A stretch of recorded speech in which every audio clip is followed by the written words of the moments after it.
bagaimana hukum orang yang tidak mampu berpuasa dan tidak mampu membayar fidyah? Masya Allah. Mungkin ini sudah tua sekali dan dia fakir miskin mungkin ya. Tua tidak mau berpuasa, tidak bisa bayar fidyah karena miskin, fakir miskin. Orang seperti ini maka dia tetap diwajibkan qada puasa. Orang tidak mampu berpuasa, otomatis tidak berpuasa, maka dia wajib qada. Ya, tidak wajib qada.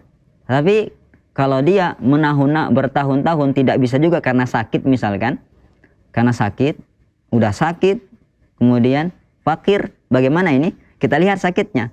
Kalau sakitnya itu sementara alias insyaallah ta'ala bisa sembuh, diharapkan kesembuhannya, maka ya tentu ini tetap wajib qada juga. Jadi tunggu kesembuhan.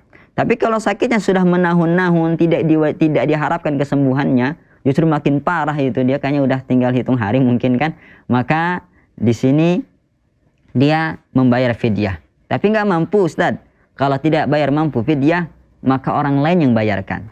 Kan ini masalah harta ya. Kalau masalah harta bisa diwakilkan. Ya, kita bayar hutang, kita kan boleh orang lain membayarkan hutang untuk kita. Sama dengan juga fidyah. Boleh orang lain membayarkan fidyah untuk kita. Tapi juga kalau nggak ada orang yang membantunya untuk bayar fidyah, maka ya tunggu sampai dia mampu.